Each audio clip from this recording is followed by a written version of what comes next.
Bom dia. Purim Sameach. Purim Sameach. Apesar que já são 9 horas, mas eu falei que hoje eu vou dar shiur, principalmente porque na Megillah a gente fala da Yudim, Haitá, Orá, Vesimcha. A alegria de Purim está ligado com Orá, luz no feminino. Luz no feminino se refere à Torá oral, principalmente. E os Yehudim agora podiam estudar a Torá. Então essa é a primeira coisa que a gente fala. Então no dia de Purim a gente deve estudar a Torá. Não devemos anular o shiur, apesar de ser um dia atípico com tantas mitzvot. Então a primeira coisa é só lembrar as mitzvot do dia de hoje. A leitura da Megillah. Mesmo quem ouviu ontem tem que ouvir hoje de novo. Já cumprimos. A mitzvah de dar matanot levionim, presentes para os pobres. Quem precisar pode fazer pelo site da sinagoga. A gente ainda vai entregar no dia de hoje, Bezrat Hashem, para 2 pessoas. E Mishloach Manot, mandar um presente pelo menos de 2 alimentos prontos para consumo, kasher, obviamente, para um amigo, pelo menos. E no dia de hoje fazer a seudá, fazer a refeição, mishteh, com amotzi, de preferência, com carne, de preferência, com vinho, com lechaim, para a gente poder cumprir essa mitzvah da maneira correta. Então, Purim Sameach, esse Purim é um Purim muito especial, que a gente vê que a Megillah, ela está saindo de dentro do livro e ela explodiu para fora. Baruch Hashem, o Haman, e a história, ela se repete literalmente, e a gente tem certeza absoluta que Layudim vai estar Orá Vesimcha, vai ter agora alegria total para o povo judeu. Infelizmente caiu alguns meses em Israel, fatalidades, infelizmente, que Hashem traga Mashiach, traga o consolo para essas famílias, e que a gente tenha Bezrat Hashem, Layudim vai estar Orá Vesimcha, com a Simcha completa, com Mashiach Tzidkeinu ainda hoje, Bezrat Hashem. E aí a gente vai cumprir 2 Purim, hoje e amanhã em Yerushalayim, a gente faz de novo o Purim. Se alguém tiver algum problema em comemorar 2 dias, acho que ninguém se recusa, Baruch Hashem. Se fosse Kippur, a gente iria reclamar, mas como é só Kippurim, Purim, então tá bom. Shur de hoje queria trazer para vocês uma coisa muito linda, que é uma comparação da Megillah com a Torá. Os sábios, quando eles foram escrever a Megillah, o Guimarães traz para a gente que inicialmente a Megillah não fazia parte dos 24 livros do Tanakh, e depois ela foi incluída. Uma vez que ela foi incluída, ela tem a mesma força, a mesma Kedushá dos outros livros da Torá. Porque, diz no final da Megillah, Halohem Ktuvim Besefer Divrei Yamim. Estava na dúvida se escreve ou não escreve, o milagre foi fora de Eretz Israel, mas a história já estava sendo contada pelas crônicas da época. Então, é melhor a gente escrever a nossa, escrever direitinho, e aqui nós temos a Megillah.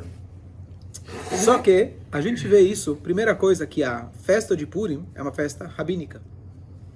E os costumes, as leis, são as leis rabínicas. Ler a Megillah, por exemplo, a lei dos sábios. Como que eles podem chegar e acrescentar uma mitzvah? Agora eu quero que você leia a Megillah. Os sábios não podem acrescentar na Torá. Só que eles não estão acrescentando nada. A Torá nos ensina que você tem que comemorar quando tem uma coisa boa que acontece. Assim a gente faz com Pesach, por exemplo. Então os sábios vão lá e falaram, olha, o dia de hoje é uma salvação tremenda para o povo judeu, vamos marcar uma festa e as mitzvot relacionadas.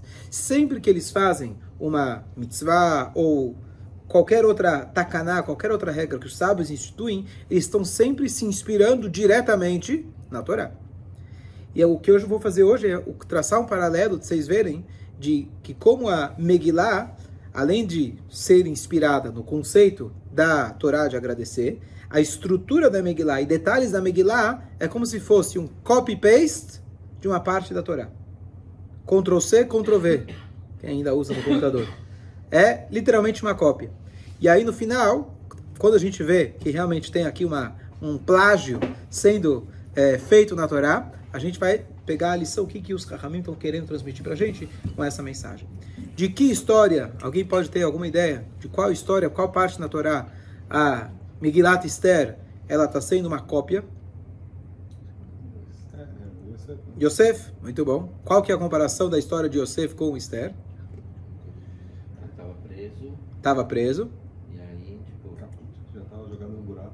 Estava no buraco e virou vice-rei. E a Esther? Virou rainha. Para ser exterminado o povo todo. O povo estava para ser exterminado e aí o judeu salvou. E aí ela virou vice-rainha. Vice-rainha. Virou vice-rei. Ok, tá bom. Muito bom. Então eu vou mostrar para vocês. Monte Horeb. Monte Horeb? O que tem Monte Horeb? Los Yehudim tienen decaído totalmente, espiritualmente, en todo sentido, las mitzvot y de todo. Y un renacimiento, volver a retomar la Torah en Yom Kippur. Digo en Purim. Purim que Purim tuvo uma Sim, mas o que tem completa. sim, mas o que tem a ver com a parte da história de Yosef? Ah, da Yosef não tem nada. Não, digo aqui. Tá dando outro exemplo. Tá dando outro exemplo que tem a ver. Outra cópia. Tá, então tá escrito que Bela Yudim betashechelu lassot, acho que é isso que está querendo, que os Yudim, na época de Purim, está escrito que eles aceitaram a Torá com vontade. Sim, Porque quando Hashem foi dar a Torá, ele ameaçou o povo, colocou o Har Sinai na cabeça deles, e aí eles foram obrigados a aceitar a Torá. Na época de Purim, ninguém obrigou. Quem obrigou foi o Aman. Ele que colocou o peso na cabeça dos Yehudim, e eles decidiram então aceitar a Torá. Acho que é isso que você queria dizer. Quais são as comparações entre as duas histórias? Então, eu vou falar pelo menos umas 10 comparações para a gente ver que realmente é uma cópia perfeita. Hoje em dia, os professores nas escolas estão tendo um desafio muito grande, que os alunos estão muito mais avançados na tecnologia que os professores, e antes dos professores saberem que existe ou entender o que significa a IA, os alunos já fizeram todas as lições de casa e teses e coisa de faculdade lá no nível mais avançado, entrega para o professor e o aluno sequer se deu trabalho para tirar a parte de baixo quando ele fala, se você quiser mais alguma ajuda, ele deixa ainda lá escrito. Então você tem hoje já anti-IAs, você tem já programas que você coloca lá e ele consegue identificar. Mas pode ter certeza que já existe o anti também, porque ele já faz os erros para não perceber. Tudo bem. O que acontece é que você tem que conseguir identificar se ele conseguiu copiar de algum outro lugar. Antigamente você pegava do Google, pegava de algum site, hoje ele já consegue criar, mas você tem que conseguir identificar algumas coisas para você poder dizer, não, você não fez essa lição, você copiou de algum lugar. Da Barça. Da Barça. Se fosse da Barça, antigamente você se deu o trabalho, foi até a biblioteca, abriu o livro, copiou, mudou um pouquinho, se deu o trabalho de escrever à mão, aqui zero trabalho. Mas, então aqui a gente vai ter prova suficiente para mostrar que foi copy-paste e não tem como você fugir, a nota seria, não sei que nota se daria para Esther, que escreveu o livro. Vamos ver. Então a primeira coisa, a Esther, ela está no Galut. A história de Purim, ela acontece durante o Galut. Inclusive por isso que a gente não faz o Halel, porque a salvação de Purim aconteceu fora de Eretz Israel. A história... Quem escreveu a Megillat Esther? Esther. Ah, Esther Sim. escreveu? Vadichtov, Esther, Batavichad. Ela mesma escreveu, obviamente inspirada por profecia. A história acontece no Galut. Toda a história de Yosef é o início do Galut do povo judeu. Quando Yosef é mandado como escravo para o Egito, depois os irmãos acabam vindo até o próprio Jacó, vindo para o Egito, e assim que eles entram para o Galut. Então toda a história de Yosef e a história de Esther acontecem no Galut. A segunda coisa, a parte talvez mais trágica, quando você lê a história de Yosef, a mais trágica, é quando os irmãos eles colocam ele no poço, e a Torá conta, Vayeshvu lechol lechem. Eles sentam para comer. Você consegue sentar para comer, fazer uma festa, e teu irmão está lá no poço com as cobras e os escorpiões. Mesmo a pior pessoa do mundo, Lo Aleinu, quando ele vai fazer alguma coisa ruim, ele espero que tenha algum mau sentimento. Como que eles eram capazes? Lembrando, estão falando de Sadikim, várias explicações, como que eles fizeram, mas eles sentaram para comer. E aí, depois o Reuven estava fora, depois Yehudá dá a ideia de vender, e etc. Mas eles sentam para comer. Sentar para comer não é exclusivo de Purim, mas em Purim a gente vê que tudo aconteceu baseado em Mishteh, em banquetes. Quais banquetes? Primeiro do Achashverosh, aquele grande, por 6 meses. Depois, 7 dias para as pessoas de Shushan.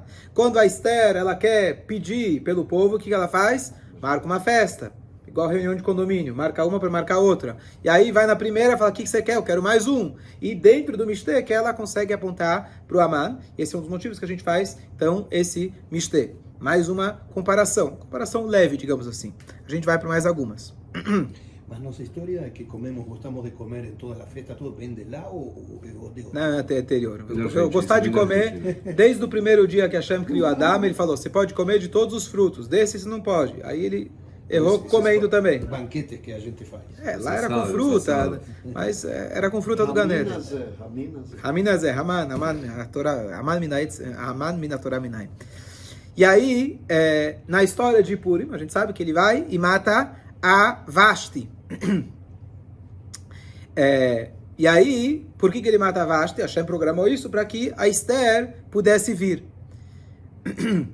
O Paró, o que ele faz? Quando trazem para ele a comida e a bebida, ele joga os dois caras no poço. Curiosamente, não está escrito em nenhum lugar na Megillah que ele mata a Vashti. Não está escrito que ele mata a Vashti. Talvez outro dia eu explico. Mas, para que ele fez? Para que Hashem programou isso? Programou que eles fossem para a prisão, para que o Yosef ele pudesse aparecer também. E quando que Yosef ele aparece, Yom Huledet Paró, no dia da festa, no dia do aniversário do Paró, é quando ele vai lá e chama ele vai lá, salva aqueles dois que Yosef tinha interpretado. Então tudo a ver com um mistê, com um banquete, e Hashem está fazendo, colocando as peças do xadrez, organizando cada coisa em seu lugar, para poder vir a Esther. Qual que é a comparação da Vashti? Ele mata a Vashti para poder vir a Esther, ele joga os dois no poço para poder vir o Mordecai, para poder vir o Yosef. Então ele condena alguém importante para poder vir, para poder colocar as peças do jogo. Na história de Purim, ele manda, que ele não sabe o que fazer com a Vashti, ele vai lá e pergunta para os sábios da Torá, depois o Aman vem dar a opinião. Os dois da história de Yosef, eles estão lá atordoados, para quem eles vão pedir conselho? Quem dá para eles o conselho, aliás? O Yosef. O Yosef dá para eles o conselho. De novo, são detalhes pequenos. Vai dizer, bom, ainda não é plágio. Vamos chegar mais alguns. Fala. O conselho você fala na interpretação do sonho. A interpretação do sonho, exatamente. Agora, uma que é imbatível. Tem uma palavra na Megillah se referindo a Esther, sobre a beleza dela, que ela é idêntica às palavras que estão na Torá sobre Yosef. Yefat Toar v'Yifat Maré, ou Vetovat Maré, depende da vez como está na Megillah, tem as duas formas. Ela era Yefat Toar, ela tinha uma boa aparência, uma linda aparência, v'Yifat Maré, são sinônimos, não sei como traduzir a diferença. E sobre Yosef está escrito que ele era Yefet Toar, ele era uma pessoa extremamente bonita, exatamente com esse mesmo termo. Então, o herói da Megillah e o herói da Torá nessa história, eles tinham uma aparência maravilhosa. Agora, voltando na história, eu esqueci de falar isso antes, tinha que ter falado isso antes, que a linguagem que a Torá usa quando ele joga os dois na prisão é katzaf, vaiktsof, ashnei sarisaf. Ele ficou bravo com seus dois ministros, o ministro da bebida, o padeiro. Então a linguagem que a Torá usa quando ele fica bravo, o rei, quando ele fica sabendo dos dois guardas que queriam matar, então vaiktsov, katsav, biktan vateresh, usa essa mesma linguagem, katsav, eles estavam bravos, aliás, com o rei, a mesma palavra, katsav, eles usaram, a Torá fala que eles ficaram bravos com o rei e eles queriam matar o rei. Detalhes pequenos. Agora, esse detalhe é importante. Quem salva na história de Purim a vida do rei? Mordecai. O que ele ganha por isso? Imediatamente? Nada. Não, o Mordecai ele salva a vida do rei e quem ganha com isso é o Aman. O judeu ajudou, fez lá as startups, quem leva o crédito são os outros. Aonde nós temos uma coisa parecida na história de Yosef, que ele é esquecido, ele interpreta os sonhos, ele pede para os dois, ele pede para ele, pro que vai viver, ele fala, olha, avisa lá o Paró e me ajuda, vai. E aí ele vai escarreio, ele esquece dele. Yosef não deveria ter confiado nesse cara. Ele confiou, ele ficou mais 2 anos na prisão. Nar Ivri. Quando foi lembrado ainda como desprezo. Então o judeu vai lá e ajuda, Mordecai salva a vida do rei, esquecido. Yosef interpreta e ajuda a salvação do cara e ele é esquecido. Típico, isso se repete na história sempre. Agora isso é muito bonito. Qual é o nome da Megillah? Megillat Esther. Megillah significa, além de rolo, legalot significa revelar.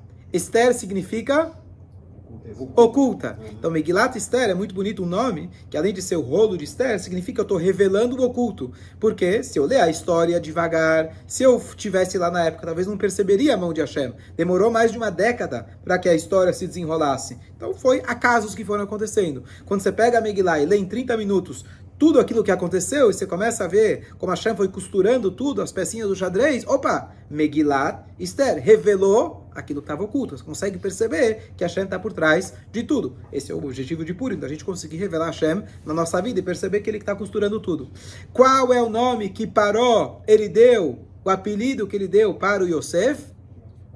Sofnat Paner. O que significa? Tsafun. A gente usa essa linguagem referindo ao Afikoman, que ele está escondido. Tsafun, Sofnat. Paner. Lefaner significa quando você quer revelar. Sofnat Paner. Então, o papel do Yosef era o quê? Também revelar o oculto.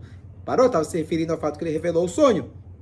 Tanto dos caras da prisão, quanto o próprio sonho dele. Mas o papel do Yosef é revelar Hashem lá no Egito. Esse é o papel dele. Sofnat Paner. Agora tem mais uma passagem também, que é cópia. Não sei por qual eu começo, se pelo Yosef ou pelo Mordechai. Vamos lá. Vai que amra velav yom ayom velo shama aleihem. E era na Megillah, quando falavam para ele dia a dia, e ele não escutava. A que estou me referindo? Falavam todos os dias para o Mordechai, está passando o Haman, você não vai se curvar? Velo shama aleihem, e ele não escutava. Todo dia, está passando o Haman, vai, você tem que ser político, não pode ser tão extremista, você está causando antissemitismo, olha o que você está fazendo. Lembra bem. E aí ele não, lo ichra velo ishtachave, e ele não se dobrava. Vai, Yosef, a esposa do Potifar todo dia vinha lá, provocava ele, queria que ele se dobrasse, que ele se ajoelhasse para ela, ou seja, sucumbisse ao desejo dela. E todo dia, Yom Vayom, e Yosef, com toda a firmeza, ele quase foi, mas ainda assim no final, ele conseguiu ficar firme. Então, o judeu não se dobra. Agora, você tem uma alusão direta que quando agora já os irmãos foram até o Egito, Yosef, ele dá para o irmão dele, de pai e mãe, o Binyamin, ele dá para ele 5 roupas. Por que ele dá para ele 5 roupas? Que essas 5 roupas se referiam a 5 vestimentas reais que futuramente o descendente de Binyamin, que seria Mordechai, iria vestir essas 5 roupas reais. Não se confundam, Trump, ele se parece talvez mais com Ahasverosh do que com Mordechai. Vamos deixar bem claro. Ele está sendo uma ferramenta, talvez, na mão de Hashem. Mas a gente nunca pode confiar em ninguém, nenhum ser humano. Essa é a mensagem da Megillah. Agora, o Haman, ele tira o Ahasverosh, ele tira o seu anel e ele entrega para Haman, no começo. No final, ele entrega para Mordechai. O que a gente tem? O faraó faz a mesma coisa com Yosef. Ele nomina ele, dá para ele o anel, fala, você é o cara. Exatamente igual. Tá parecido ou não tá? Passaria na prova? Não sei. Mais alguns agora detalhes pequenos, palavras que são raras no Tanakh, que elas aparecem. E o Melech, o rei, coloca pekidim, ou seja, encarregados, que são aqueles que vão buscar as moças jovens por todo o reinado.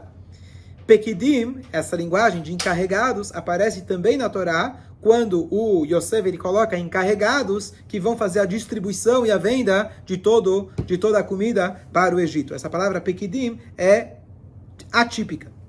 Depois, Sakva Efer. Está escrito o Mordechai, eu não estou indo na ordem na história, mas Sakva Efer, o Mordechai, ele coloca saco e cinzas, quando ele está se lamentando pelo que estava acontecendo, pelo decreto. Aonde a gente tem essa linguagem de Sakva Efer? Yaakov, quando ele fica sabendo que o filho dele supostamente foi morto, então ele vai lá, ele vai embaixo, Sakva Efer, ele coloca as cinzas e um saco. Tem uma linguagem parecida, que é mais poética, digamos assim, não é a mesma palavra, mas o mesmo sentido. A Esther, quando ela diz, bom, eu vou me arriscar, eu vou entrar no palácio, se não der, não deu. Kasher avaditi avaditi. Se eu morrer, morri, mas eu estou me arriscando. Kasher avaditi avaditi. O Yaakov, ele vira e fala, quando estão querendo levar o filho menor dele, o Binyamin, e ele fala, não vou deixar levar o Binyamin, já sumiu o Yosef, agora o Shimon não está aqui, vai levar o Binyamin? Kasher, aí ele fala, não, mas aí não vai ter comida, se você não levar, o cara falou que não vai dar pra gente. Tá bom, leva o Binyamin. O Yehudá assumiu o compromisso, eu vou trazer de volta, senão você pecar para você nesse mundo, no mundo vindouro. Yaakov fala, bom, vai lá. E se não der, kasher shacholti shachalti. Significa, se eu ficar estéril, a linguagem quer dizer, não é exatamente estéril, mas se eu, lá além, perder meu filho, tá perdido. Kasher avaditi avaditi, se eu perdi, tá perdido. Se eu perder, Yaakov ele diz, tá perdido. Ou seja, vou arriscar, não tem outro jeito. É um risco diferente, lá é a Esther se arriscando para entrar no rei, aqui é o Yaakov arriscando o filho dele para ir até o vice-rei para conseguir a comida dele. Esses detalhes dessas palavras, mais do que querer convencer, tá vendo, copiou, é mais para mostrar uma coisa muito bonita, de que tudo que os Chachamim fazem é por inspiração divina e é uma expressão da Torá. Por quê? A gente falou agora há pouco que o orá, que significa a luz, no linguagem feminina, se refere à Torá oral. Apesar que aqui entra na categoria de Torá escrita, mas é como se fosse a Torá oral, no sentido de que quem fez foram na época dos sábios. A Torá oral é a feminina, orá. Ela tem que se combinar, tem que se encaixar com o masculino. O casamento ideal, pelo menos, é que o homem se encaixa com a mulher, a gente espera. Então a Torá, ela tem que se refletir nos sábios. Então você tem que sempre encontrar esse espelho da Torá com as leis dos sábios. E você encontra, conforme você vai estudando as leis que os sábios vão colocando, por exemplo, você vai encontrar, por exemplo, a Gemara fala, isso o Shai falou antes, da onde tem Amá na Torá. Como tem Amá na Torá? Amá não é pós-Torá. Não, tem a palavra Ramin, que se escreve exatamente como Haman, da fruta. E aí, da fruta que ele queria pegar, nunca estava satisfeito. Haman sempre queria, tinha tudo na mão. Ele falou, não estou satisfeito porque o Mordecai não está se ajoelhando. Adam tinha tudo na mão dele, uma fruta que ele não podia comer, não estava satisfeito. Então, Ramin, essa é a conexão. Por que a Gemara faz isso? Para te mostrar que a Megillah tem que ser um reflexo, tem que ser a mulher do homem que é a Torá. Por isso chama orá, no feminino. Então essas palavrinhas vai dizer, bom, não está me convencendo. A questão não é convencer, é para você ver que como é escrito por inspiração divina e palavras, temas, estamos falando aqui algumas, com certeza tem muito mais, que ela realmente se encaixa justamente com a Torá. O rei não dorme à noite. Qual rei que não dorme à noite? Quem que eu estou falando? Não, o faraó. O faraó, ele vira para um lado, vira para o outro e não consegue dormir, porque ele acorda o sonho, e aí ele volta a dormir, mas depois ele não consegue mais dormir, porque está perturbado com o sonho. E o Ahasverosh, ele, não sei se existe essa de tomar vinho, até não saber entre Ahasverosh e Paró, mas estamos quase. Daqui a pouco. E o rei não dorme. E a gente sabe, lembrando que essa é a parte mais importante da Megillah, que o rei não dorme, porque se refere a Kadosh Baruch Hu, a Deus. Por quê? Porque Hashem nunca dorme. Mas está escrito que quando a gente está no galut, quando a gente adormece, entre aspas, Hashem também pode adormecer. Entre aspas, Hashem largou a gente, deixou a gente na mão do Aman. O milagre foi que naquela noite, apesar de ser galut, Hashem, ele foi lá, eu não estou dormindo. Eu estou aqui acordado, eu já plantei tudo, armei tudo para que chegar na hora do vamos ver, vai dar tudo certo. Então, mesmo no Galut, essa é a grande novidade de Purim, a grande festa, a celebração, que mesmo que a gente está no Galut, onde a história aconteceu no Galut, estamos nós, e ainda no Galut, infelizmente, Hashem está cuidando da gente. O rei não dorme. Apesar que eu possa eventualmente estar dormindo. Mas quando eu sei que o rei não está dormindo, quem sabe isso vai tocar em mim para eu também acordar e poder me conectar com Hashem. Mas a história de Yoná, que também está no Tanakh, aconteceu fora também. Não entendi. A história de Yoná. Ele fugiu para fora de Eretz Israel. E está se referindo aos Goim. Aos Goim, sim. Que fizeram... Sim, que fizeram Tchuvá. Essa é a história de Yoná. O que difere a história de Purim é de que aqui é um milagre nacional fora de Eretz Israel. Isso a gente não tem nenhuma outra. Hanukkah é um milagre nacional em Eretz Israel. Então esse é o destaque de Purim. Então, enquanto no Galut, Hashem ainda assim não está Loyanu Veloishan. E esse ano, uma coisa importante da gente lembrar. Às vezes acontecem coisas e a gente vira e pergunta, Hashem, cadê você? Então, eu me lembro claramente quando aconteceu em Lag BaOmer, lá em Meron, todo mundo reunido, etc., para fazer mitzvah, para se conectar, e lá além, acho que foram 40 pessoas que morreram de maneira mais trágica, esmagadas. Então você fala, peraí, estão lá para o Lag BaOmer, cadê Hashem? Isso é Esther, isso é quando Hashem está escondido. E a gente chora, se lamenta e a gente não consegue entender.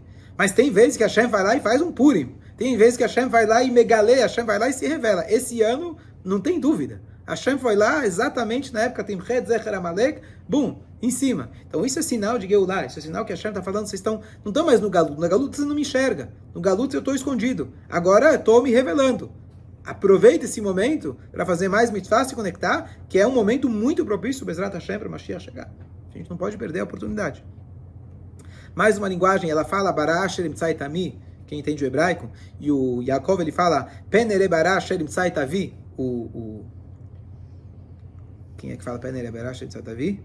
O Yehudá ele fala, talvez eu vou encontrar meu pai se eu não devolver de volta o meu filho. Vou terminar rapidamente.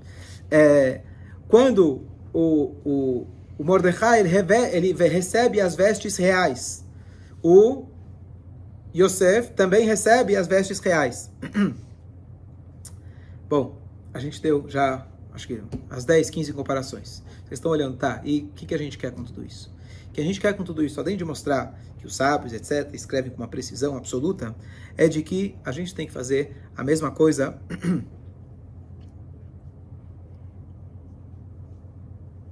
Eu anotei aqui uma coisa muito bonita, que na guerra dos 11 dias, primeira guerra que a gente teve há pouco tempo, contra o Irã, eu vi um relato direto de uma pessoa que ouviu direto de alguém, mas acho que isso já está nas mídias, não sei se podem confirmar. Foi a primeira vez que na reunião de gabinete de Israel, eles sentaram e fizeram Teilim. Porque eles falaram, é uma coisa muito perigosa, a gente não sabe as chances disso dar certo.